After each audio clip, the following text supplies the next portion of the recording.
And we are live. What is up, everybody? Welcome to this week's episode of Betting the Podcast. Just today, everything's set, but we'll be ready to go. Everyone's day's going well, week's going well, weekend going well.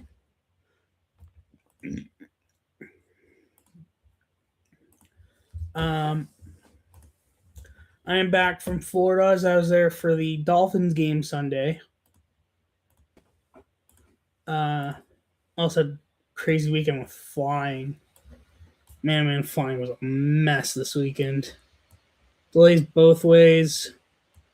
One for trying to get out, and the other for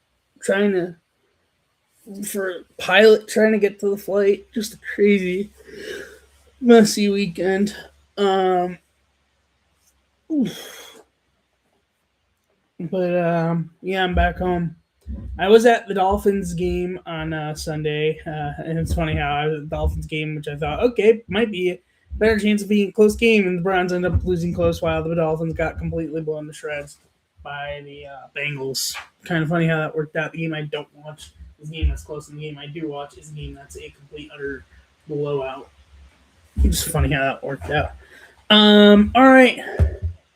Let's get into it. What's up, everybody? Welcome to this episode of Immaculate Podcast. You all sorts for support. I very much do appreciate it. Episode 199. So let's kick it off. Today's Immaculate Grid. I did not realize almost 1,000 Immaculate Grids. Either way, so today's Immaculate Grid going across Braves, Cubs, played right field in one game, and Reds, Orioles, Silver Slugger. Let's just knock out the Cubs row. First, Cubs, Reds. Cubs and Reds. Could go Jim Edmonds. That's probably be a low answer because not both teams he's not known for playing for. I'm not so certain he would be in right field for Reds. 3%, I will absolutely take that. Would I think it would be lower? Yeah, but I will definitely take that. Orioles, Cubs. Ryan Matthews. 0.3%. I will take that. I forget. Does it have to be? Player must have won the Silver Slugger award in a season he appeared for the team. Okay, so no. Cubs Silver Slugger. Any chance Ramos Ramirez might have? Yes, 4%. I will take that. Okay, Braves Reds. I could go out and Duvall. I want to say Billy Hamilton might have played for the Reds or Braves. I'm not gonna go him. Just because I'm uncertain if he did or not. Cueto did not play for the Braves.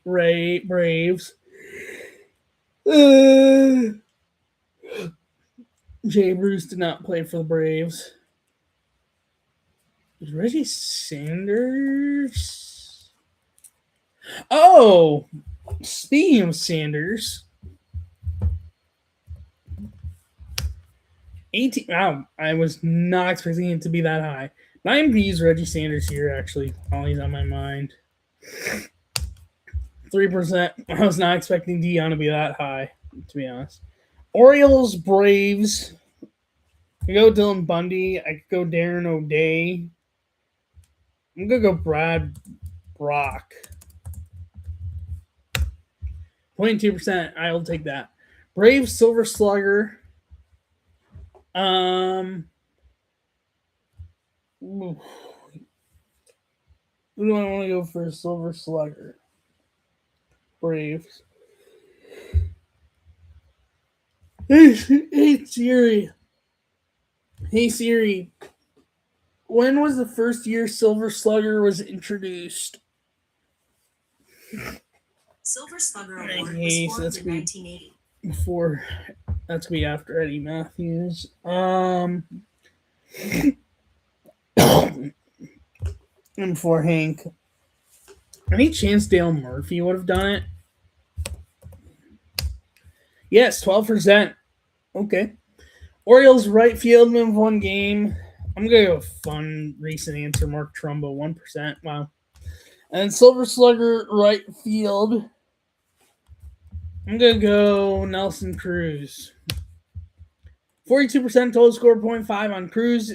Let's see how with the top answers. And, of course, Dion's also top answer for Red Braves at 18%. Reds, Cubs at 32% is rolled as Chapman. That makes sense. Reds played right field minimum one game at 8% is Paul O'Neill. Orioles, Braves at 22% is Nick Markakis. Orioles, Cubs at 17% is Jake Arrieta. Orioles played right field minimum one game at 8% is Brady Anderson. Braves Silver Slugger 29% is Chipper Jones. Cubs Silver Slugger at 25% is Ryan Sandberg, and Cubs and right field minimum one game Silver Slugger at 13% is Aaron Judge. That is today's Immaculate Grid.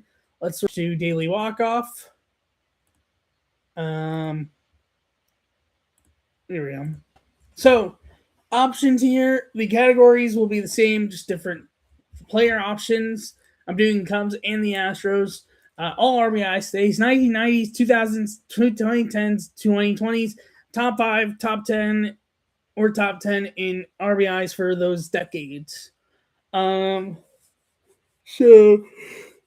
90s. Dunston, Sandberg. Let's put it this way: Patterson, Sosa, Barrett, Schwarber, Bryant. Yeah, I think this is mostly going to be correct. No, that should be correct. Wow, fully correct. Full walk-off homer for the Cubs. Share it. I share these. Hold on a moment. Here we go.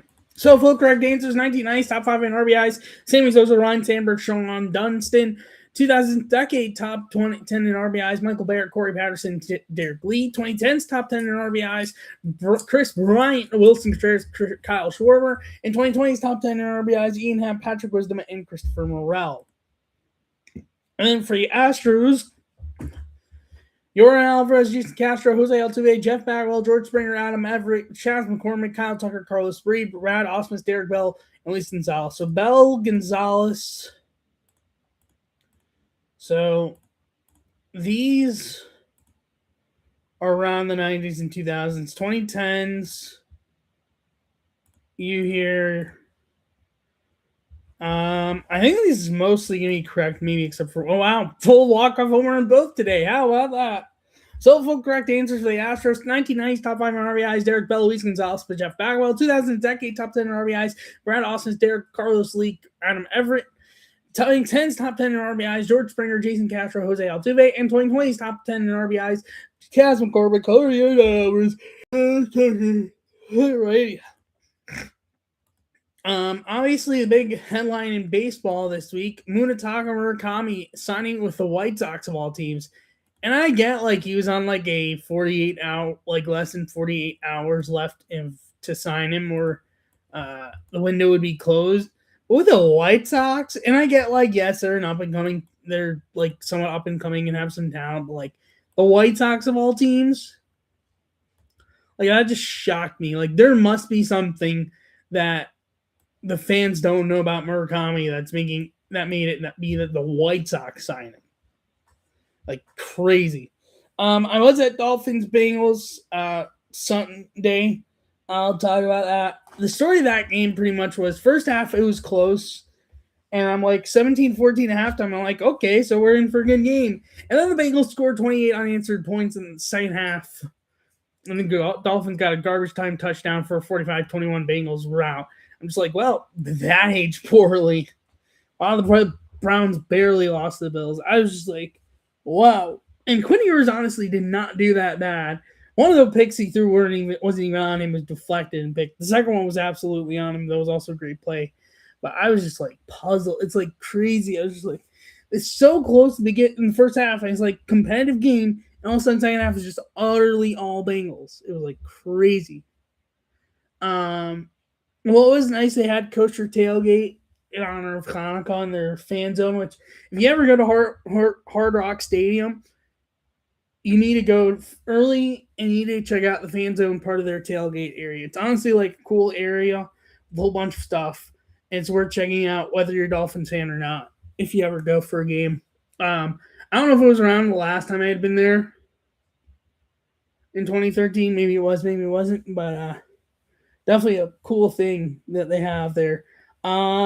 Nice game. Honestly, had a pretty good seat on the view. But then again, the seat I had was also being that my dad has Dolphins tickets, and the tickets I used were through him somewhat. But this is my seat for a game. I was like sitting in like end zone section higher up, pretty good seat, and I was happy with it. I will say though, those seats are pretty tight spaced because my legs were basically in between the cup holders and right against the seat.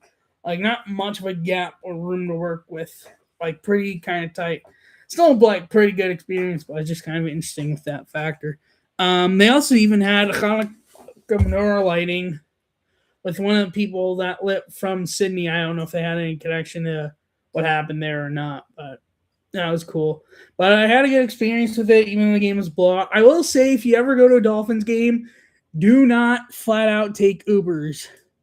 Either do their shuttle service or take the Bright Line or take the Geico HRS Express or any of those other options. Because if you want to Uber to and from Dolphins games, except for a trick I used for Ubering there, it's a half-hour walk from the Uber lot to the stadium.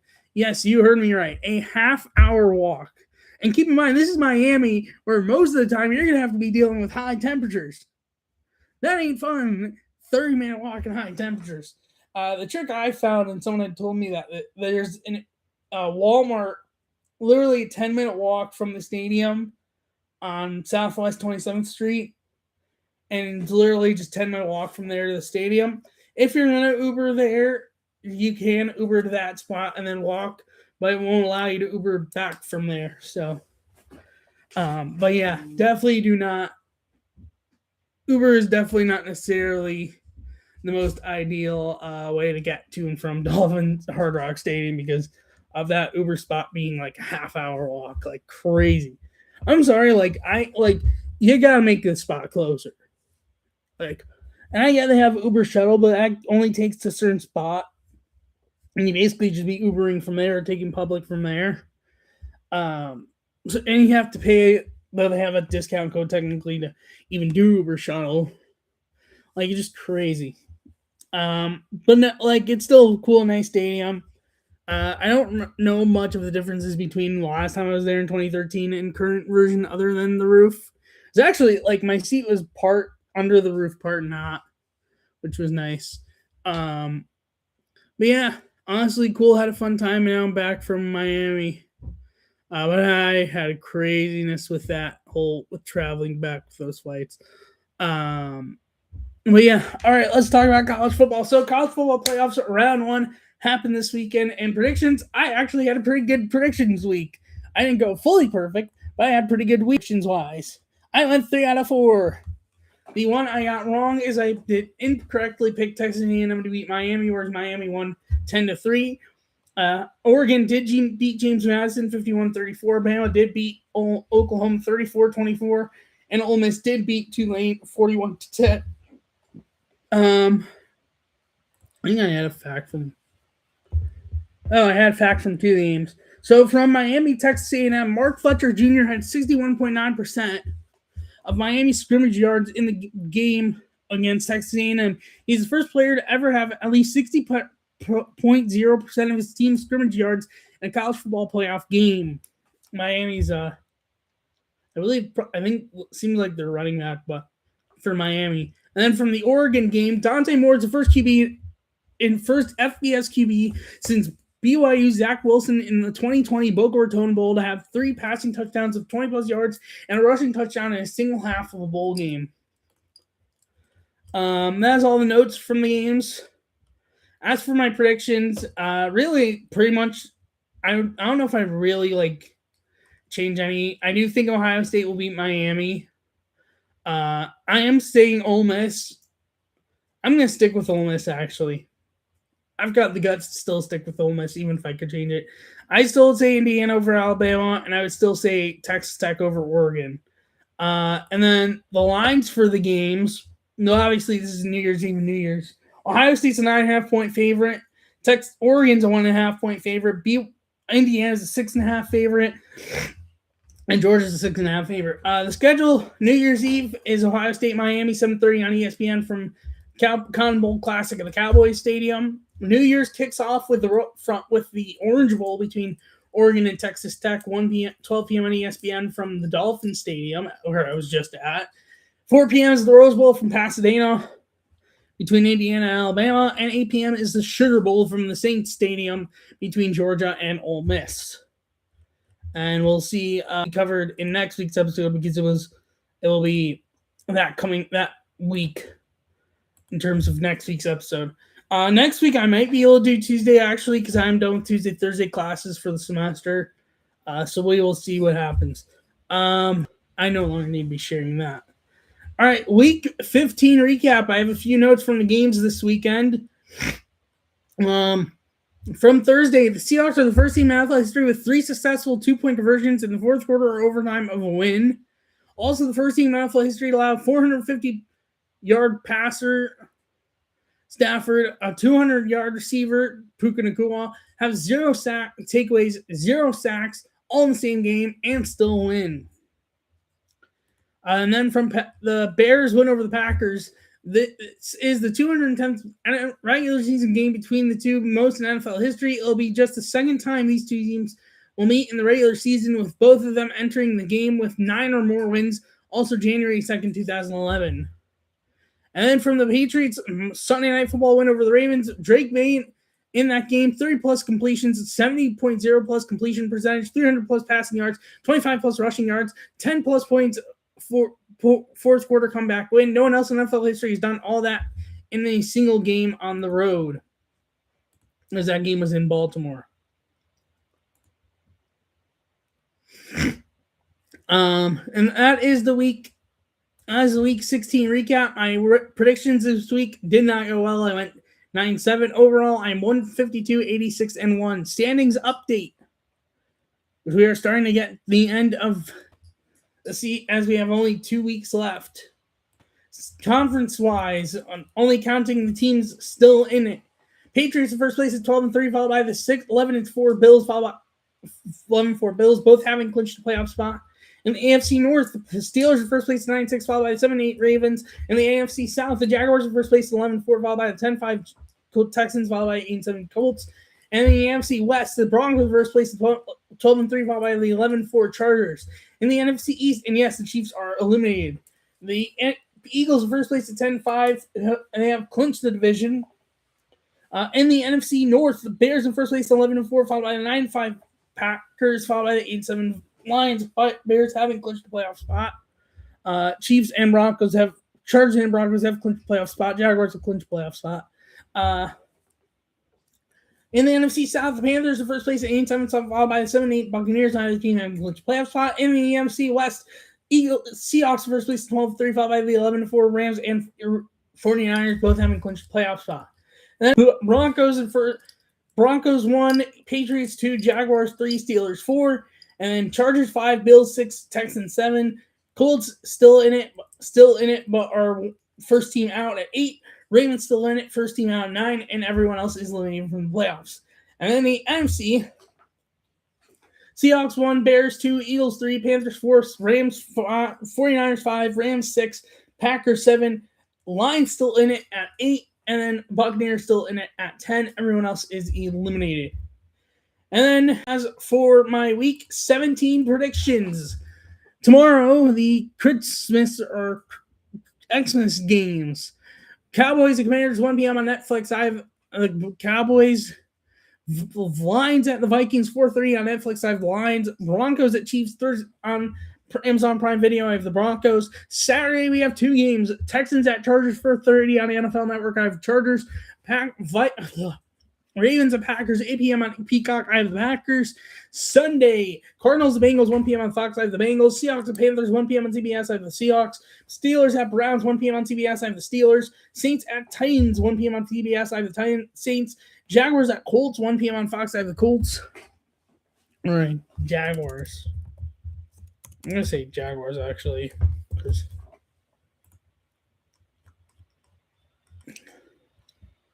yeah, I did say Jaguars. I don't know why I wrote down Colts.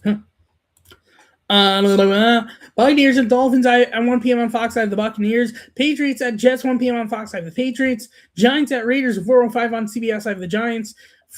Eagles at Bills 425 on Fox. I have the Bills. Bears at 49ers. Sunday Night Football, I have the 49ers. And Monday Night Football, Rams at Falcons. I have the Rams. And that's it for this week's episode of Adding the Booth podcast. Thank you so much for watching and listening. If you're new to YouTube, like, subscribe, and leave a good spouse to notify when I go live and post a video. If you're new on audio, follow the podcast, leave a review, notification bells to notify when I post out there. Thank you so much for watching and listening. I'll see you next week's episode number 200. Bye-bye.